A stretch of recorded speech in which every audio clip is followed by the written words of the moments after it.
Olá, alunos do quarto ano. Hoje o capítulo 4 vai tratar de agricultura e suas transformações. Você sabe que a agricultura é uma atividade produtiva, o quê? Onde ocorre através de plantações. Então, olha aqui, plantando, regando, crescendo e colhendo. Processo de surgimento de uma plantação, não é verdade? Então, a gente vai falar um pouquinho sobre agricultura e suas transformações e a importância que ela teve no desenvolvimento da vida humana. Lembra que quando nós falamos no capítulo anterior que os povos eles eram coletores e caçadores, eram povos nômades. Então, a partir do momento que eles dominaram também a agricultura, começaram a produzir o próprio alimento, eles deixaram de ser nômades e começaram a se fixar em um determinado local. Então, é isso que a gente vai estudar agora, tá? Vamos lá. Lembra que se você está sem o seu material, é importante você fazer as anotações, pausar o vídeo e copiar os assuntos mais importantes. Plantar transformou a vida humana. Então, aqui foi o que eu falei para você, né? No capítulo anterior, as pessoas migravam da África até alcançar o continente asiático. Já no continente asiático, diversas mudanças começaram a ocorrer na vida dos grupos humanos, pois alguns deles aprenderam a plantar alimentos. Desde então, a agricultura se tornou parte do dia a dia de várias populações. Então, olha só. Aqui tem um desenho explicando talvez o motivo como surgiu a agricultura. Olha só, eles estão se alimentando. Depois que eles se alimentam, deixam restos de alimentos, de semente, que ficam no solo. Depois de um tempo, eles perceberam que brotou uma plantinha referente àquele alimento que ficou no solo. Então, ela teve uma ideia e viu que aquilo seria bom. E aí surgiu o quê? A agricultura. Naquela época, muitas pessoas se tornaram pastores. O que são pastores? São criadores de animais, tá? Pois aprenderam a domesticar animais para usá-los no trabalho do transporte e também na alimentação. Então, começaram, além de produzir seu próprio alimento, começaram a domesticar alguns animais. Tudo isso foi facilitando o modo de vida daqueles grupos humanos, né? Então aqui você tem um mapa mostrando um pouquinho do surgimento dos primeiros locais de plantação de alguns alimentos. Então você tem a mandioca, o amendoim, a abóbora, o milho, a mandioquinha. Aí você tem aqui também o melão, café, trigo, cevada, coco, cana-de-açúcar, banana e outros tipos de alimentos, né? Tá aqui, ó. Abóbora, abobrinha, feijão, a batata, mandioca, amendoim, o inhame, café, melão, coco, banana, ervilha, cana-de-açúcar, o arroz, o trigo, a cevada e o milho, tá? Então aqui você tem que alimentos representados no mapa fazem parte da sua alimentação. Aí você vai colocar os alimentos daqui do mapa que fazem parte da sua alimentação. Hoje em dia, praticamente todos esses alimentos fazem, não é? Então, você vai ver qual deles faz parte da sua alimentação. Escolha um alimento agrícola que você consome e não está representado no mapa. Pesquise o continente de origem desse alimento e marque a localização no mapa que está aqui em cima. Por exemplo, o cacau. Fala do cacau aqui? Não. E aí? De onde você acha que vem o cacau? Dá uma pesquisada no Google, depois da aula. Surgimento do cacau. O cacau faz o quê? O chocolate, não é? Vamos continuar na página 23.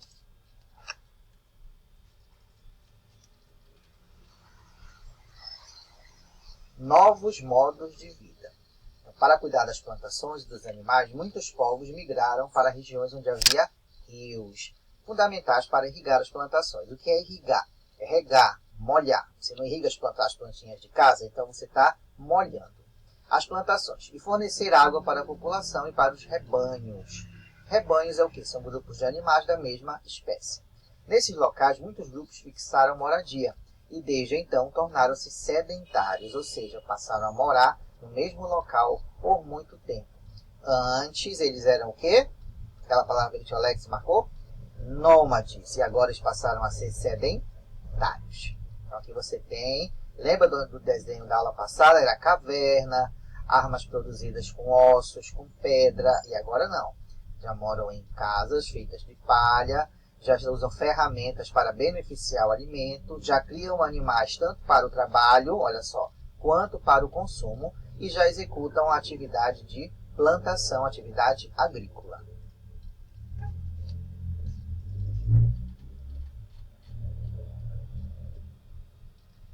Relacione os termos com as descrições corretas. Sedentário, agricultor e pastor. Você tem aqui ao lado, tá bom? Qual dessas você vai colocar? Por exemplo, pessoa que planta e colhe alimentos. Quem é? Pessoa que habita o mesmo local por muito tempo.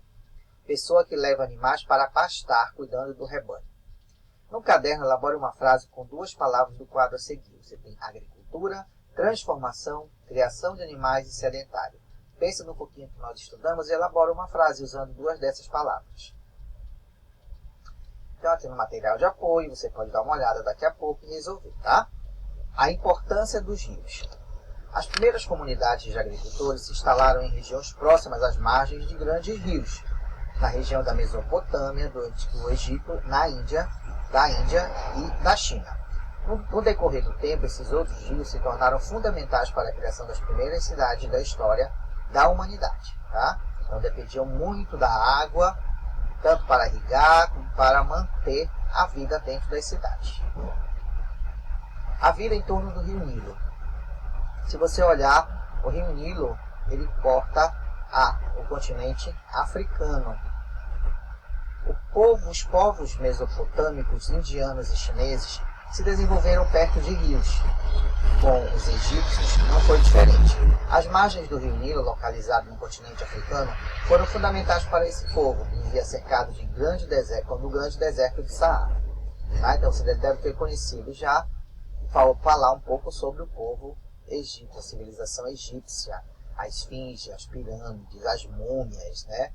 É uma civilização muito antiga, de tradição muito rica, milenar, que até hoje é estudada. Além de fornecer água, o rio Nilo possibilitava o cultivo de alimentos, pois transbordava na época das cheias e assim irrigava as margens, deixando-as férteis para o plantio. Nas épocas em que o rio estava baixo, os egípcios antigos plantavam trigo, papiro, que é papiro, é a planta que faz o papel, algodão, figo, uva e alho, entre outros alimentos na margem. Então aqui você tem, olha só, a plantação na margem do rio Nilo, quando ele estava muito baixo. Essa área todinha ficava bem fértil, bem cheia de nutrientes que davam para eles fazerem as plantações. Na página 26, tem atividade também. Então, por que os rios foram importantes para o desenvolvimento da agricultura e formação das primeiras cidades? Lembra que a gente falou? Cite o nome de um dos rios da região onde você mora. Olha só, nós estamos numa região amazônica, então nós temos um dos maiores rios do mundo. Marque com X o nome dos elementos que existem em torno desse rio. Tem vegetação? Tem moradias? Tem indústrias? Faça um desenho ou colhe uma imagem do rio pesquisado. Você vai escolher o rio que você pesquisou, vai fazer um desenho ou vai colar uma imagem. Pesquise imagens antigas do rio pesquisado e verifique se permanece como era antigamente. Escreva o que você observou nessa comparação. Tá? Geralmente você pode fazer bem imagens antigas e fazer uma comparação.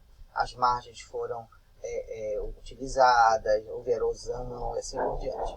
Qual é a atual situação dos rios de sua região? Estão limpos, estão poluídos, estão bem cuidados, estão mal cuidados? Então você vai colocar qual a situação dos rios da sua região.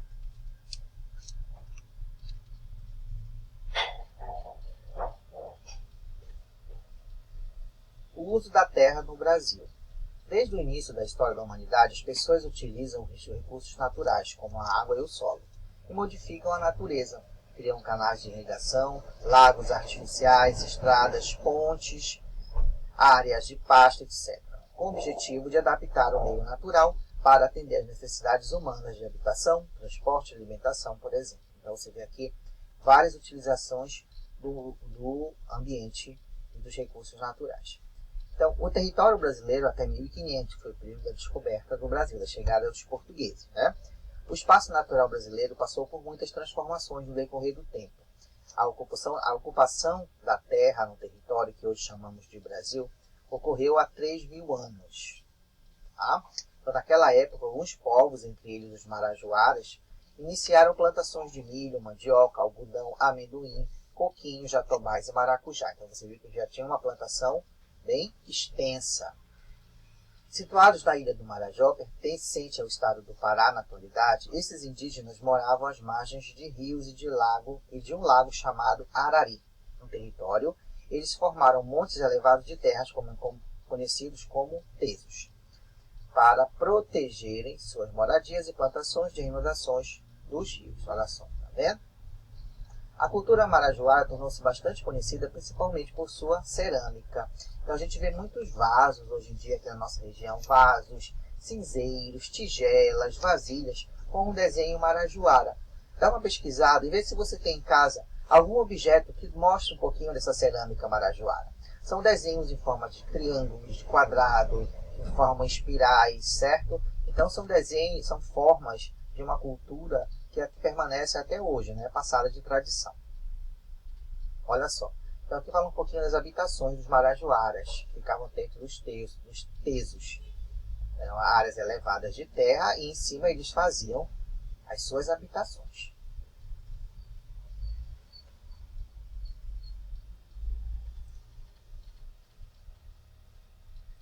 Continuando aqui. Aqui eu tenho falando um pouquinho sobre a coivara. Você sabe o que é a coivara? A coivara é quando é feita uma limpeza no terreno através de fogo, né? Então, é tocado fogo no terreno, esse terreno depois é usado para fazer plantações. Então, está falando que até 1500, o território brasileiro era habitado apenas por povos indígenas. Vários eram agricultores e precisavam de solo e água dos rios para conseguirem plantar e se alimentarem. Às vezes, algumas tribos se deslocavam pelo território em busca de lugares melhores para a sobrevivência. Quando encontravam os espaços desejados, queimavam a mata local para construir suas habitações. As cinzas resultantes da queimada eram usadas para adubar o solo, iniciando-se assim o plantio dos alimentos. Essa técnica de limpeza do solo com queima de vegetação e uso de cinza é chamada de coivara, ainda praticada na atualidade, tá? Então, aqui na nossa região, nós temos os roçados. Então, para a limpeza dos roçados, para plantio de mandioca e alguns alimentos, a população ainda, os moradores lá dessa região, ainda costumam utilizar o sistema de coivara. Aí eles separam a área que vai ser usada para fazer a plantação, atam fogo, depois que queima todinho aquela área, e a cinza vai adubar o solo. Tá? Vamos falar um pouquinho sobre a exploração do pau-brasil. A partir de 1500, com a chegada dos portugueses no território brasileiro, as florestas começaram a ser derrubadas com mais frequência. Nos primeiros anos dos portugueses em terras brasileiras, grandes quantidades de árvores, no caso pau-brasil, foram cortadas e enviadas à Europa para serem comercializadas. Você sabe que o nosso nome foi dado devido a essa árvore, o pau-brasil. O pau-brasil é uma árvore nativa da Mata Atlântica, área que foi muito desmatada no decorrer do tempo. Inúmeras árvores também foram cortadas para a construção de moradias e produção de imóveis. A madeira do pau-brasil era usada na extração de um corante de cor avermelhada, com o qual tecidos eram tingidos. Sua madeira também era usada para fabricar móveis e até hoje arcos de violino são feitos com essa árvore. Atualmente, restam poucos exemplares de pau-brasil. Dá uma pesquisada e verifica um pouquinho da história do pau-brasil na nossa região. É bem interessante, tá? Bem, esse foi o nosso encontro de hoje. Logo a gente volta na nossa próxima aula.